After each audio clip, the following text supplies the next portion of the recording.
Isininaw puran thaba maitina taram na okseri pungning nuksiraglibra natragana sauninglaglibra Donald Trump na Prime Minister Modi da phone kon mari raga domaina tawrei haidi adubu Prime Minister Modi na phone kon ado paikhatti haidi masi yamna Donald Trump gidi ikai ngaini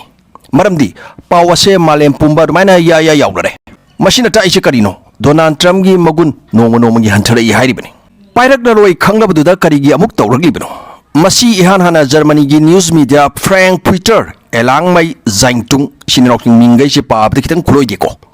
masi gi news media sidi ihan hana domaina thaglaki hojipuri India gi news media sing da su masi gi paw ase ya yawnare tawrli ba kona se hangning ba kari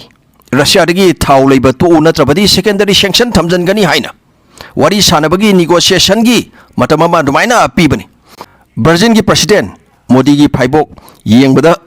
Modi gi Paibok haipet man bani Lula di Silva na su adumaina mamang da phongdo ki balai kredra Donald Trump da phone kon tawraga haijadok saru China gi president amasung India gi prime minister da oina call tawge haina Asia gi lebak ya South Korea Japan yauna tarik ki matang da Donald Trump ga wari sanaduna adumaina yanaba purakhiba khoina loina khangnar wafamni asumna India da su tawsi asini adubo Modi na kon paidaba asina takpari 25% tariff or more 25% amaga adu ergadi 50% tariff tare or secondary sanction thamjalaglaga su USA gi khongda turoi asini sumaina Donald Trump na lebak masa sing asiga negotiate tawna yanaba puraga magi makhada thammi sumaina India sumagi makhada thamba pamba asise yamna sathi khraba lalong makhan amani economy sonba lebak sing yaningdraba su yaba tabani kari upai leiruni adubu Donald Trump gi lalong asidi hotong hona adum uba ngaktani lebak sing asigi leader sing asina akoi noina urba sida di makoina di kari gi uba ngamloi Donald Trump gi larik mayam ama leiri masida the art of din asini Donald Trump na hojik lebak kaya amada tarif thamjalaga apply tawri base asina maram oiraga nuksinaram da lebak kaya ama misang oirak pasu yari China India relation parakpu uridana tamna China amasung South Korea su naksanarpagi mami ma adumaina tari haibidi karigumba South amasung North Korea lan songnarabadi USA na South Korea ge mateng pangwe habse South Korea na adumaina khangi maramdi South Korea ngak senbagi USA gi military base South Korea da leiri Japan da leiri asigi paisa lawba Donald Trump na pami kanadagi South Korea amasung Japan dagi matama da USA na Hiroshima amasung Nagasaki da atomic bomb thadaraba matungda Japan da nakoi Lan gi khulai da mai onsalaganu development da mai onsalo nakhoi gi leba ngak senbagi thawase aina purgadabani haiduna admaina dilama sign tawna gribani adubu ngasidi Donald Trump lakpadagi madu ngak senbagi paisa mu pamleb neto na su Donald Trump da thamlamba thajaba hankre samna hairabada France Germany na singba even UK yauna South Korea gi president ga wari sanabada mahangna haibidi Donald Trump na mahangna sumaina phongdo kibalaiki Europe ki president ni mahak se haina mayam ni Europe ki president oina adumaina lawi haina adumaina phongdo kibalaiki masi Europe ki lebak singna targa nuai gadra asini asinani tarif ki lan asida France Germany United Kingdom na India da wangang laktribase masi gi mahuta France ki president Emmanuel Macron na India da 2026 ta adumaina pangtokadaba BRICS summit aduda support tawrei masina karino taglibase matam gi matungina Europe ki NATO yauri lebak singsu NATO toklaga BRICS rom da mai onsalakadawri bara asini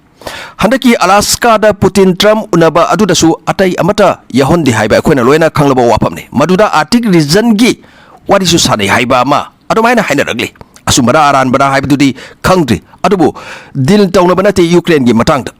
mabani pulaga Arctic region gi sigi saruksina nangi oiba sigi saruksina aigi oiba haiduna adumaina khaidu ambasu tabangamde Greenland gi matangda su leiridana ko USA na lining bagi wakhalon mayam ama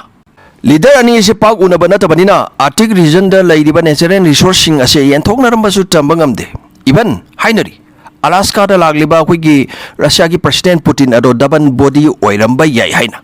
oiramdaba yai adubu maru oiba malem gi news media sing kayam na madu gi pawdu phongnaraga dumaina nainari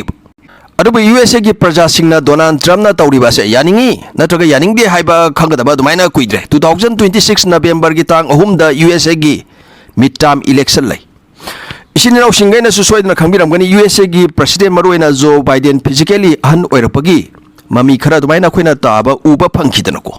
mangda satkadabada tungda hek leithoga satki gumba adudi ahal oirapagi torpani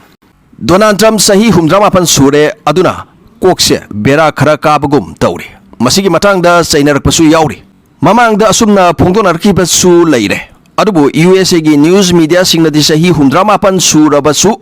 fit ꯑꯣꯏꯔꯤ ꯍꯥꯏꯔꯤ ꯃꯈꯣꯏꯒꯤꯗꯤ ꯀꯟꯈꯠꯄ ꯇꯥꯕꯅꯤ ꯃꯥꯒꯤ image ꯑꯃꯁꯨꯡ ꯌꯨꯑꯦꯁꯑꯦꯒꯤ image ꯁꯣꯛꯇꯅꯕ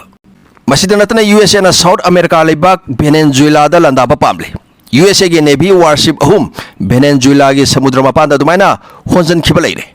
ꯄꯥꯜꯂꯤꯕ president ꯅꯤꯀꯣꯂꯥꯁ ꯃꯗꯨꯔꯣ ꯑꯁꯦ ꯅꯤꯁꯥ ꯅꯨꯡꯁꯥ ꯀꯔꯕꯥꯔ ꯇꯧꯕ ꯃꯤꯁꯛꯅꯤ ꯑꯗꯨꯅ ꯃꯥ ꯂꯧꯊꯣꯛꯂꯒ ꯑꯅꯧꯕ ꯔꯤꯖꯤꯝ ꯌꯨꯑꯦꯁꯑꯦꯅ ꯍꯥꯏꯕ ꯌꯥꯒꯗꯕ ꯑꯃ ꯚꯦꯅꯦꯖꯨꯋꯦꯂꯥꯗ ꯑꯗꯨꯃꯥꯏꯅ ꯄꯨꯔꯛꯄ ꯑꯁꯤꯅꯤ ꯅꯤꯀꯣꯂꯥꯁ ꯃꯗꯨꯔꯣ ꯐꯥꯕꯗ $50 ꯃꯤꯂꯤꯌꯟ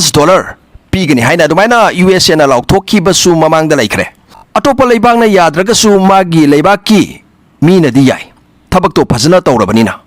ꯊꯕꯛꯇꯣ ꯐꯖꯅ ꯇꯧꯔꯒꯗꯤ ꯄ꯭ꯔꯖꯥꯁꯤꯡꯅ ꯌꯥꯕ ꯍꯥꯏꯕꯁꯦ ꯍꯧꯅꯕꯤꯅꯤ ꯇꯧꯗ꯭ꯔꯒꯗꯤ ꯄ꯭ꯔꯖꯥꯁꯤꯡꯅ ꯃꯥꯒꯤ ꯃꯥꯌꯣꯛꯇ ꯂꯩꯔꯛꯄ ꯍꯥꯏꯕꯁꯦ ꯍꯧꯅꯕꯤꯅꯤ ꯑꯗꯨꯕꯨ ꯄ꯭ꯔꯖꯥꯁꯤꯡꯅ ꯌꯥꯔꯤꯕꯅꯤꯅ ꯊꯕꯛ ꯐꯖꯅ ꯇꯧꯏ ꯍꯥꯏꯕꯅꯤ ꯑꯗꯨꯅ 4.5 ꯃꯤꯂꯤꯌꯟ ꯚꯦꯅꯦꯖꯨꯋꯦꯂꯥ ꯃꯤꯂꯤꯁꯤꯌꯥ ꯌꯨꯑꯦꯁꯑꯦꯒ ꯑꯗꯨꯃꯥꯏꯅ ꯊꯣꯝꯗꯅꯅꯕ ꯗꯤꯄ꯭ꯂꯣꯏ ꯇꯧꯈ꯭ꯔꯦ ꯍꯥꯏꯔꯤ ꯃꯁꯤꯗ ꯗꯣꯅꯥꯜꯗ ꯇ꯭ꯔꯝꯞꯅ ꯍꯥꯏꯔꯤꯕ ꯑꯁꯤ ꯀꯔꯤꯒꯨꯝꯕ ꯚꯦꯅꯦꯖꯨꯋꯦꯂꯥꯗꯒꯤ ꯊꯥꯎ ꯂꯩꯔꯒꯗꯤ ꯂꯩꯔꯤꯕ ꯂꯩꯕꯥꯛ ꯑꯗꯨꯒꯤ ꯃꯊꯛꯇ 25% ꯇꯥꯔꯤꯐ ꯊꯝꯖꯤꯟꯒꯅꯤ ꯑꯁꯤꯅꯤ ꯁꯥꯎꯠ ꯑꯃꯦꯔꯤꯀꯥꯗ ꯚꯦꯅꯦꯖꯨꯋꯦꯂꯥ ꯍꯥꯏꯔꯤꯕ ꯂꯩꯕꯥꯛ ꯑꯁꯦ ꯊꯥꯎ ꯈ꯭ꯋꯥꯏꯗꯒꯤ ꯌꯥꯝꯅ ꯊꯣꯛꯄ ꯂꯩꯕꯥꯛꯅꯤ ꯑꯗꯨꯅ ꯊꯥꯎ ꯊꯣꯛꯄ ꯃꯐꯝꯗ ꯃꯔꯥꯟ ꯑꯃ ꯁꯤꯔꯒ ꯃꯗꯨ ꯌꯨꯑꯦꯁꯑꯦꯒꯤ ꯑꯣꯏꯅꯕ ꯍꯣꯠꯅꯕ ꯍꯥꯏꯕꯁꯦ ꯃꯃꯥꯡꯉꯩꯗꯒꯤ ꯑꯗꯨꯝ ꯇꯧꯔꯒ ꯑꯩꯈꯣꯏꯒꯤ ꯌꯨꯑꯦꯁꯑꯦꯅ ꯂꯥꯛꯂꯕ ꯊꯕꯛ ꯑꯃꯅꯤ